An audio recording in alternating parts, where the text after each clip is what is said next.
Hello दोस्तों, welcome to Nick take. हमने अपनी लास्ट वीडियो में यूनिट फर्स्ट के पार्ट सेकंड को अच्छी तरीके से कवर किया था।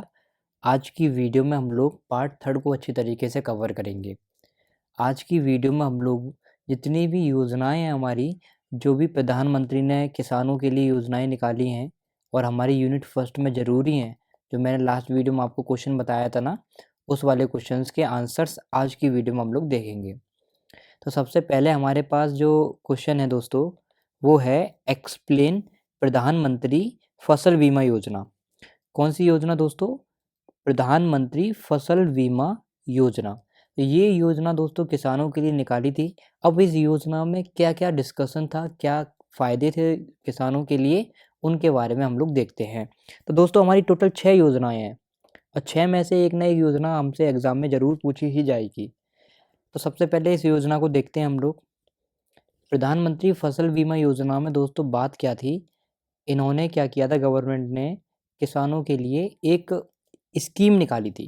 कौन सी स्कीम निकाली थी दोस्तों? एक स्कीम निकाली थी और उस स्कीम के अंदर ये था कि किसान जितनी भी फसल करते हैं, स्पेशली जो खरीफ वाली फसल थी दोस्तों, तो उस फसल में इनको 2% का टैक्स देना पड़ेगा और दोस्तों 1.5% का टैक्स देना पड़ेगा रबी फूड ऑयल सीड क्रॉप्स के लिए और 5% का टैक्स देना पड़ेगा एनुअल कमर्शियल हॉर्टिकल्चर क्रॉप्स के लिए। अब ये क्यों देना पड़ेगा? ये इसीलिए देना पड़ेगा दोस्तों, अगर बाई चांस इन केस कोई भी फसल ख़राब होती है ना, तो उसके पैसा वगैरह या फिर उसकी भरपाई कौन करेगा? सरकार करेगा। तो एज अ टैक्स इनको ये देना पड़ेगा इतना। अब इसमें और क्या था? सबसे पहली बात, ये जो स्कीम लॉन्च की गई थी प्रधानमंत्री फसल बीमा योजना की, ये आपकी ministry of agriculture farmer welfare के द्वारा की गई थी। कहाँ पर? न्यू दिल्ली में। From kharif 2016 season onward. ये मेन लाइन है, ये बात आपको याद रखनी है कि ministry of agriculture farmer welfare के द्वारा ये स्कीम लॉन्च की गई थी, है ना, न्यू दिल्ली में। और स्पेशली किसके लिए थी? खरीफ सीजन के लिए थी। और मैंने टैक्स के बारे में आपको बता दिया, ये इनको इसकी देना पड़ेगा किसानों को। और दोस्तों इसमें क्या था? इसमें था ये जो प्रधानमंत्री फसल बीमा योजना थी, ये government sponsorship crop insurance scheme थी। कौन सी स्कीम थी? Government sponsorship crop insurance scheme थी। इसके अंदर था क्या? That integrates multiple stakeholders on a single platform. अलग अलग स्टेक होल्डर्स एक ही प्लेटफॉर्म पर इन्होंने लाके रखे थे। अगर हम इसमें और बात करें तो इसमें क्या था दोस्तों, जो remaining part of the बिडन premium share equally by the centre state government, यानी कि जो पैसा बच जाएगा दोस्तों, ये आपस में इक्वली बांट दिया जाएगा सेंटर और स्टेट गवर्नमेंट में। An important purpose of the scheme is to facilitate quick claim settlement. और दोस्तों एक इम्पोर्टेंट पर्पस था इस स्कीम का। वो क्या पर्पस था? फार्मर वगैरह कोई भी क्लेम करता है कि भाई ऐसा नहीं हुआ, ऐसा होना चाहिए था, और उस क्लेम का दोस्तों सेटलमेंट बहुत जल्दी हो जाएगा। यानी कोई भी किसान वगैरह अगर कोई भी शिकायत वगैरह करता है, कोई भी कंप्लेन वगैरह आती है, तो या फिर कोई भी फसल ख़राब हो जाती है, तो दोस्तों उसमें क्या होगा, जो सेटलमेंट होता है गवर्नमेंट की तरफ से, बहुत जल्दी होगा। The claim should be settled within 2 month. Claim दोस्तों 2 मंथ के अंदर सेटलमेंट हो जाएगा। Of harvest subject to timely provision of both yield data, share of premium subsidised by state government. ये बात आपको समझ आ गई होगी। अब हम बढ़ते हैं इसके ऑब्जेक्टिव के ऊपर कि भाई इसके ऑब्जेक्टिव क्या क्या हैं। तो इसका ऑब्जेक्टिव क्या था दोस्तों? To provide insurance coverage and financial support to the farmer. Farmer को इंश्योरेंस कवरेज देते थे और फाइनेंशियल सपोर्ट भी करते थे। The event of failure of any of the notified crop as a result of natural climates, pest और diseases. तो यहाँ दोस्तों बोला गया है कि भाई इंश्योरेंस कवरेज किस चीज़ का दिया करते थे और फाइनेंशियल सपोर्ट किस चीज़ की देते थे। इन केस फार्मर की कोई भी क्रॉप ख़राब होती है, चाहे वो क्लाइमेट की वजह से हो, नेचुरल क्लाइमेट की वजह से, चाहे कोई उसमें कीड़े वगैरह लग जाएँ, पेस्ट पेस्ट वगैरह दोस्तों, ठीक है, या कोई डिसीज़ की वजह से हो जाए, तो उसका कवरेज कौन देगा? गवर्नमेंट देगी उसका coverage. To stabilise the income of farmer to ensure their continuance in farming. तो इसमें क्या करता था दोस्तों, जो फार्मर की इनकम थी उसको भी स्टेबलाइज करना था और इंश्योर करती थी कि भाई फार्मर जो भी हैं, जितने भी किसान हैं, वो फार्मिंग को कंटिन्यू करें, निराश ना हो basically. To encourage farmer to adopt innovate and modern agriculture practice. और दोस्तों फार्मर को एनकरेज भी करती थी कि भाई नए नए तरीके जितने भी हैं फिर एग्रीकल्चर के, है ना, फार्मिंग करने के, वो सब फार्मर को बताती थी। To ensure follow the of credit agriculture sectors. तो ये कुछ बातें थी प्रधानमंत्री फसल बीमा योजना की। आई होप आपको समझ आया होगा। बहुत सिंपल तरीके से मैंने आपको समझाने की कोशिश की है। चलिए अब हम अपनी नेक्स्ट स्कीम देखते हैं, जो थी एक्सप्लेन प्रधानमंत्री कृषि सिंचाई योजना PMKSY एंड इट्स ऑब्जेक्टिव। अब सिंचाई से आपको समझ आ रहा होगा कहीं ना कहीं जो फसलें वगैरह हैं उसमें पानी के बारे में बात हो रही है कि भाई पानी की कमी होने की वजह से किसानों को जो नुकसान होता है, फसल ढंग से हो नहीं पाती है या फिर कहीं कुछ ज़्यादा ही पानी मिल जाता है, तो उन सब के लिए प्रधानमंत्री ने क्या योजना निकाली थी, उनके ऑब्जेक्टिव क्या थे, कि योजना निकालने के कारण क्या था, है ना। तो सबसे पहले हम लोग ये देखते हैं कि भाई ये प्रधानमंत्री सिंचाई योजना जो है has been formulated with the vision of extending the coverage of irrigation। ठीक है, किस चीज़ के इरिगेशन दोस्तों, coverage of irrigation and improving water use efficiency in a focused manner. अच्छी फसल के लिए किसानों को चाहिए क्या, पानी प्रॉपर मिल जाए, उनको जो केमिकल वगैरह उसमें डालते हैं या फिर प्रॉपर ऑर्गेनिक खाद मिल जाए, तभी तो अच्छी फसल हो सकती है, क्लाइमेट कंडीशन अच्छी हो। तो यहाँ पर इरिगेशन की बात हो रही है। तो यहाँ पर सरकार का इसका मेन जो था प्रधानमंत्री कृषि सिंचाई योजना जो थी दोस्तों, ये किस लिए बनाई गई थी, किसानों को जो पानी चाहिए फसल के लिए दोस्तों, वो पानी अच्छी तरीके से उनको फोकस्ड मैनर पे वहाँ पर पहुँच जाए, यानी कि पानी की बेसिकली कमी ना हो। This scheme provide end to end solution on source creation, end to end solution इसको प्रोवाइड करती थी, distribution management, field applications and extensive activities. I hope आपको समझ आया होगा। यहाँ पर देखिए दोस्तों मेन बात क्या है, the cabinet committee on economic affair approved प्रधानमंत्री कृषि सिंचाई योजना। कैबिनेट कमेटी किस चीज़ की, इकोनॉमिक अफेयर्स, इन्होंने अप्रूवल दिया था। In its meeting held in 1 जुलाई 2015, और इसकी जो मीटिंग हुई थी 1 जुलाई 2015 में हुई थी। It was launch for providing end to end solution in irrigation supply chain. ये क्यों लॉन्च की गई थी, कि ताकि एंड टू एंड सॉल्यूशन मिल सके इरिगेशन सप्लाई में, पानी की सप्लाई की, ठीक है। Water sources, distribution network and farm level applications. It is not only focused on creating source of assure irrigation. तो दोस्तों इसका जो फोकस था केवल इरिगेशन पर फोकस नहीं था, but also creating protective irrigation by harnessing rain water into micro level. यानी कि जो बारिश का पानी होता है ना, उसको भी अच्छी तरीके से हार्नेस करने के लिए, ठीक है ना दोस्तों, उसका भी अच्छी तरीके से यूज़ करने के लिए उस पर थोड़ा फोकस था। इसके ऑब्जेक्टिव की अगर हम बात करें तो to achieve coverage of investment in irrigation at the field level, expand cultivable area under assured irrigation. और दोस्तों इसमें आप क्या लिख सकते हो, improve on farm water use efficiency to reduce wastage of water. तो पानी को अच्छी तरीके से यूज़ करना है और वेस्टेज ऑफ वाटर हमको रिड्यूस करना है। Enhance the adoption of precision irrigation, यानी कि इरिगेशन में दोस्तों एक सफाई आनी चाहिए, प्रिसीशन होनी चाहिए, प्रिसीशन तरीके से आप लोग इरिगेशन कर सकें, कोई पानी का वेस्टेज वगैरह ना हो, अच्छी तरीके से फसलों में पानी पहुंच जाए, वो सब चीज़ दोस्तों। अदर वाटर सेविंग टेक्नोलॉजीज़, है ना। और देखो यहाँ पर नारा आप लोग लिख सकते हो, मोर क्रॉप पर ड्रॉप। तो दोस्तों ये आपको ज़रूर लिखना है, क्योंकि ये इस तरीके से अगर आप स्लोगन डालते तो बड़ा अच्छा इम्पैक्ट पड़ता है। तो कुछ यही थे दोस्तों इसके ऑब्जेक्टिव्स। आई होप आपको समझ आया होगा। अब हम नेक्स्ट अपनी स्कीम देखते हैं जो हमारे पास है, एक्सप्लेन परंपरागत कृषि विकास योजना PKVY एंड इट्स ऑब्जेक्टिव। यहाँ पर दोस्तों प्रधानमंत्री नहीं है, यहाँ पर परंपरागत कृषि विकास योजना है। अब देखिए इसका मेन रोल क्या था, देखो इसका जो मेन एम था, it aim at development of sustainable model of organic farming through a mix of traditional wisdom and modern science to ensure long-term soil fertility, build up resources conservation and help in climate change adaptation and mitigation.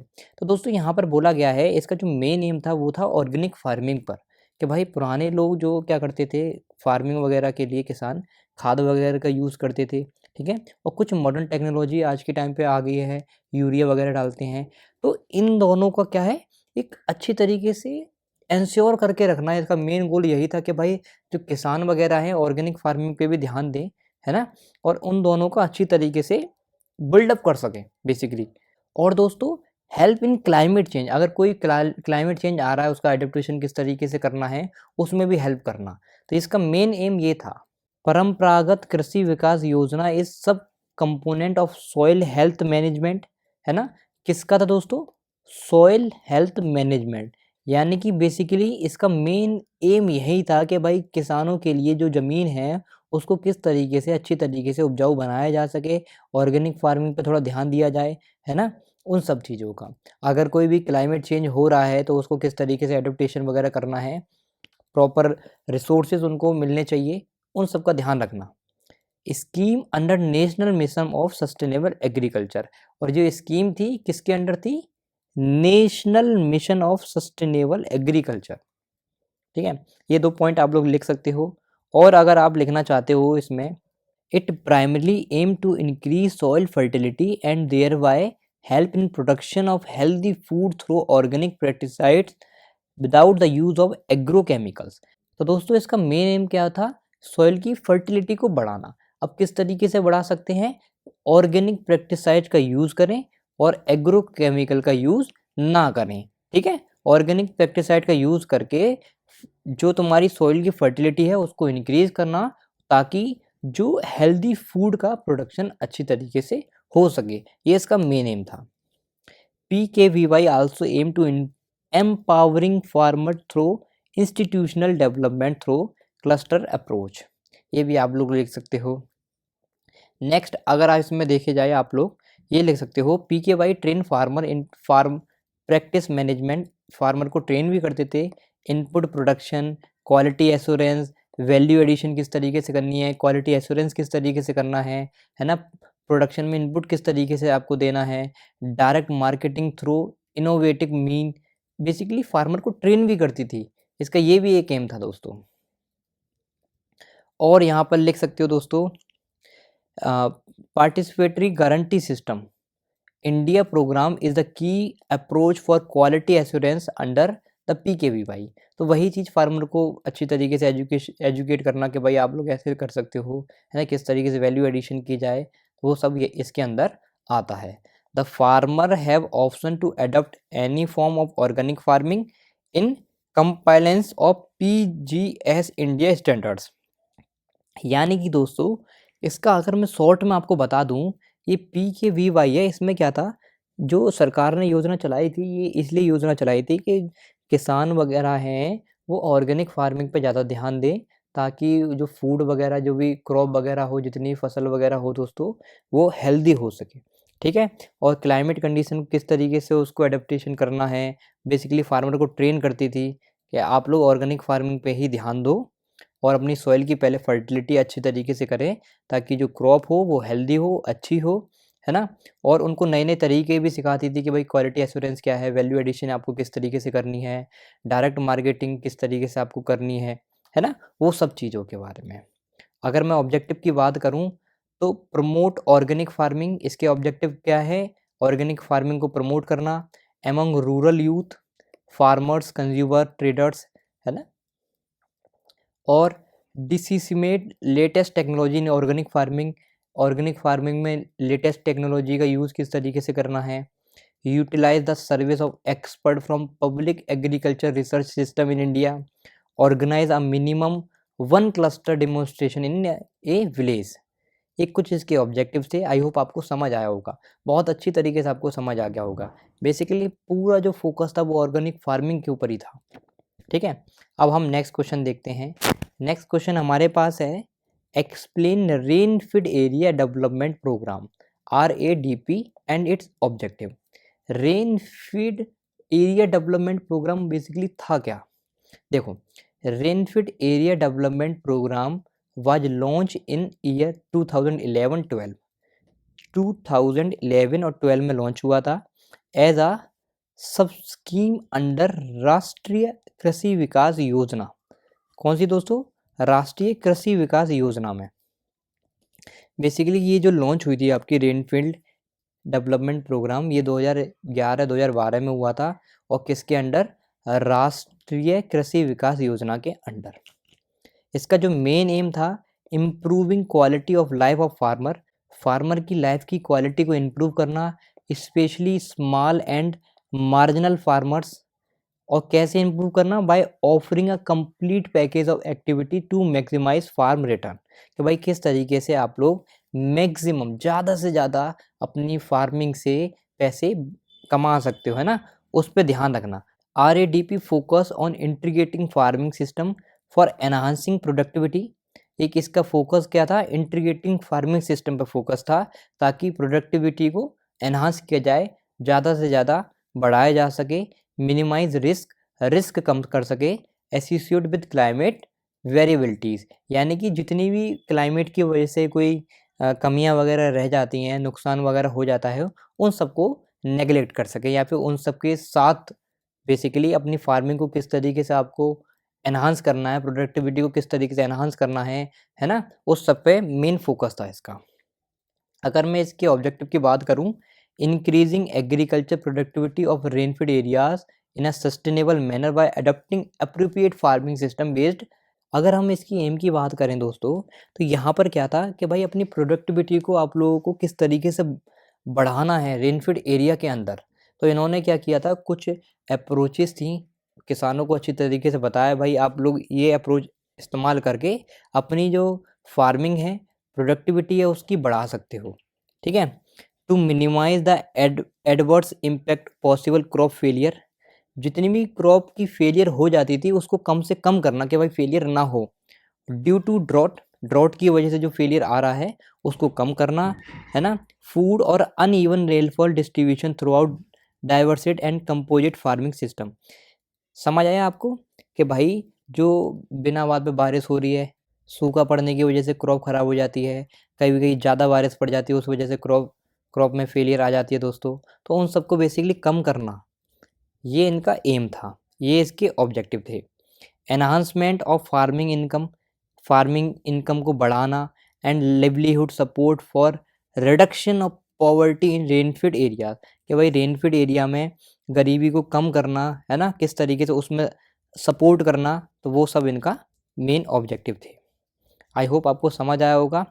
अब हम बढ़ते हैं अपना next और last हमारी है योजना, explain national watershed development project in rainfed areas and its objective.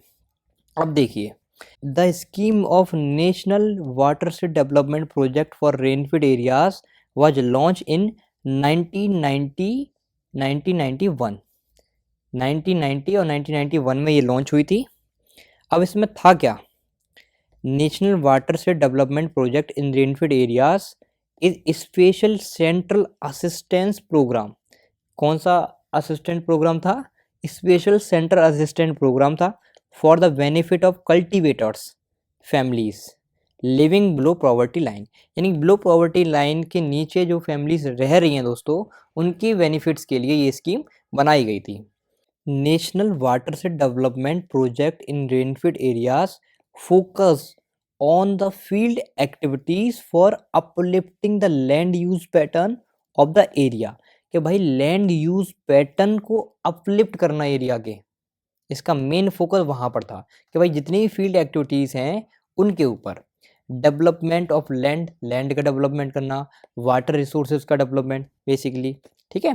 अगर हम इसकी ऑब्जेक्टिव की बात करें तो हमारे पास 3 ऑब्जेक्टिव दे रखे हैं। To enhance cash flow through employment generation, cash flow को किस तरीके से आपको एनहांस करना है। To strengthen people participation in project planning implementation and monitoring, basically जो पब्लिक वगैरह है उनको स्ट्रेंथ देना, तो पार्टिसिपेट करो, किस तरीके से प्लानिंग करना है, किस तरीके से इम्प्लीमेंटेशन करना है, मॉनिटरिंग किस तरीके से करना है। ठीक है, उस चीज़, ये क्या थे इसके main objective. Natural resources management such as soil, water conservation activities, है ना, ergonomic conservation practice, run off management structures, water harvesting structure. तो ये सब क्या था इसका मेन ऑब्जेक्टिव। तो आई होप आपको 6 के 6 स्कीम अच्छी तरीके से समझ आई होगी। अगर आपको ये 6 स्कीम समझ आई हैं, अच्छी लगी है वीडियो, तो इस वीडियो को लाइक करें, अपने दोस्तों के साथ शेयर भी करें। मिलते हैं नेक्स्ट वीडियो में, तब तक के लिए बाय, थैंक यू।